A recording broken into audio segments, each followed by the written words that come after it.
um dos animes de fantasia isekai mais polêmicos da atualidade, acaba sendo um dos mais famosos por consequência. O que é um pouco estranho, um tanto curioso e até mesmo justificável. E justamente por conta dessas coisas que parecem ser contraditórias num primeiro momento, eu tô trazendo pra vocês uma análise geral completinha do anime de Shield Hero, Tate no Yusha, Herói do Escudo, chame do que você preferir.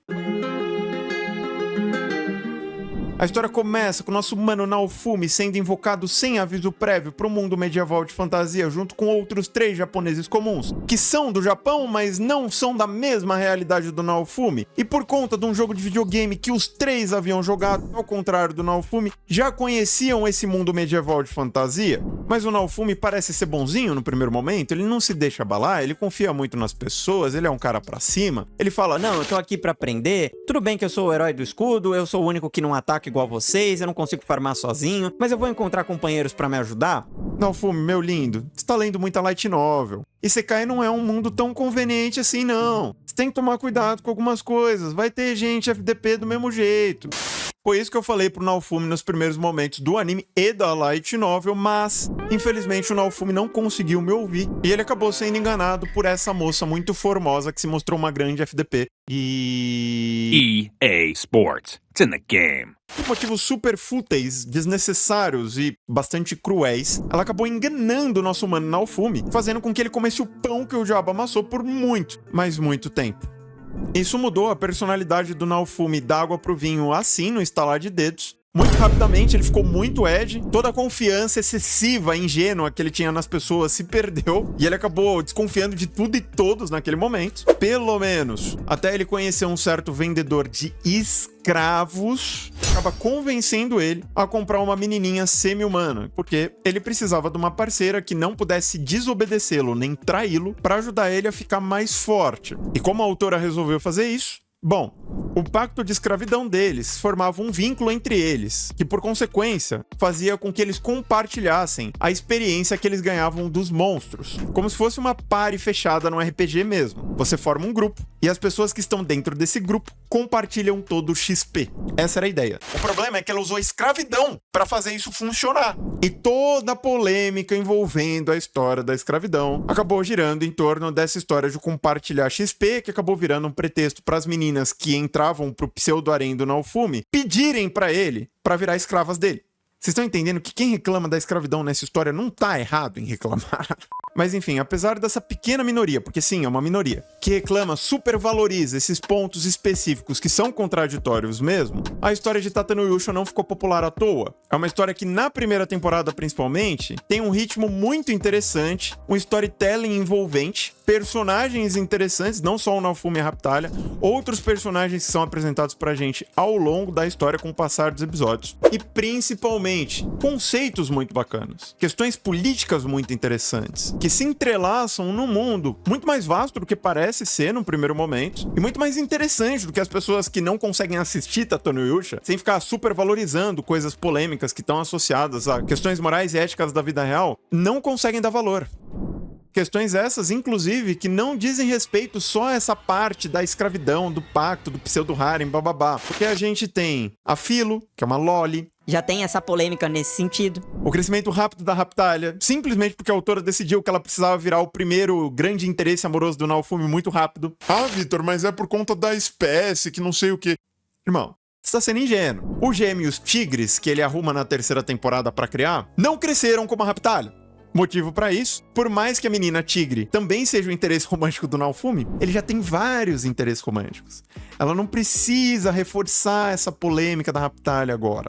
Você entende o que eu tô querendo dizer? Então, dentre outras coisas que podem pegar no calo de algumas pessoas que param pra assistir Tate no Yusha por motivos diversos, incluindo coisas relacionadas à religião por conta do babaquismo lá do Papa, da igreja e tal, que é contra o herói do escudo, trata o protagonista da história como se fosse o anticristo e aquela coisa toda, né? E por isso, o primeiro grande ponto que vale destacar pra vocês é: essas questões morais e éticas de Tate no Yusha não deveriam ser tratadas como grande problema de Tate no Yusha. São coisas que ou você tanca, ou você não tanca, ou você tolera, ou você larga a mão. Tudo bem, isso não é discutível. Isso é uma questão individual e subjetiva de cada indivíduo, cada ser humano que parar pra assistir essa história.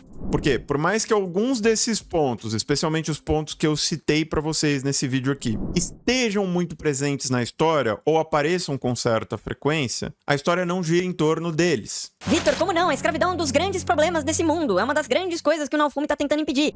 Tá, mas são coisas diferentes. O pacto de escravidão que o Naofumi forma com as meninas do pseudo-harem dele é uma coisa. Isso é criticável. Agora, a forma como o Naofumi e a Raphtalia repudiam a escravidão, que acontece principalmente com o pessoal semi-humano, como a Raphtalia e vários outros personagens que acabam se afiliando ao Naofumi no meio do caminho, costuma ser bem escrita.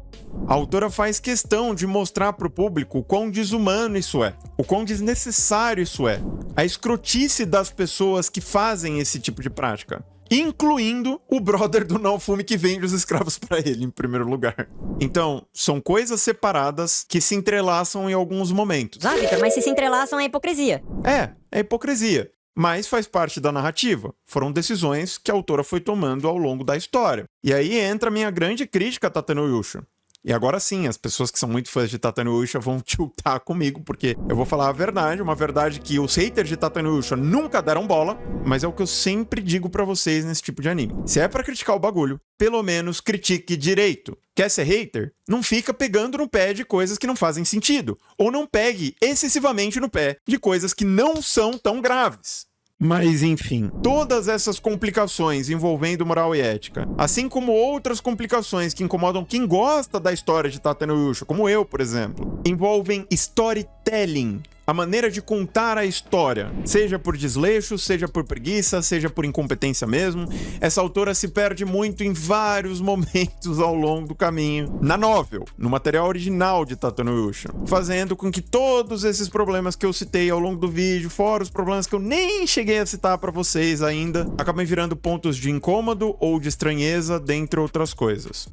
Para vocês terem ideia do que eu tô falando, grandes exemplos disso acabam sendo o desenvolvimento da vilã Mine, que não morreu, Acabou gerando um murmurinho do pessoal que é Edzinho, hahaha, eu queria ver o cara se vingar, que não sei o quê. quando na verdade isso não foi nada demais. Foi até uma decisão legal por parte da autora, que foi mal trabalhada depois, nas temporadas dos arcos posteriores da história, porque a Mine não aprendeu com os erros dela. E porque a Mine continuou tendo a habilidade que ela já tinha de enganar as pessoas. Pessoas que sabiam que ela era uma mentirosa de DP do caramba. E continuaram caindo na lábia dessa menina. Não faz o mínimo sentido, gente. Pelo amor de Deus. E esse foi só um exemplo de vários. Da mesma forma que o conceito das ondas, que por si só é um conceito muito interessante e tá entrelaçado com uma ideia mais interessante ainda, que é a de mundos colidindo. Mundos à beira do colapso, que fazem com que diversos povos sintam a necessidade de abrir fendas dimensionais por meio dessas ondas e invadir o mundo do qual o Naofumi e os outros heróis foram parar para salvar o próprio mundo dele, gente.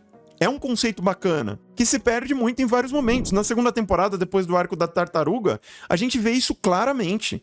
O arco da tartaruga, apesar da produção ruim, foi um arco muito legal, foi um arco bem escrito. Só que aí a gente vai pro arco seguinte, cheio de furo, cheio de buraco, cheio de problema. Em parte pela maneira como eles adaptaram o material original da Light Novel, em parte pela própria Light Novel não ser lá muito bem escrita, tá certo? Ah, Vitor, como você sabe? Porque eu li a Light Novel, gente, pelo amor de Deus. Não é a perspectiva de quem detesta Tate no Yusha. Não, é de alguém que realmente tenta gostar de Tate no Yusha, encontra um monte de problema no meio do caminho. Infelizmente é isso que acontece comigo. E é por isso que eu acho que eu não agrado nem quem é muito fã de Tate no Yusha, nem quem é hater de Tate no Yusha. Porque eu tô sendo sincero com vocês.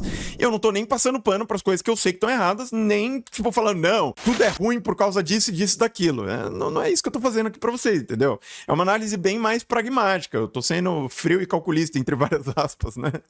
Enfim.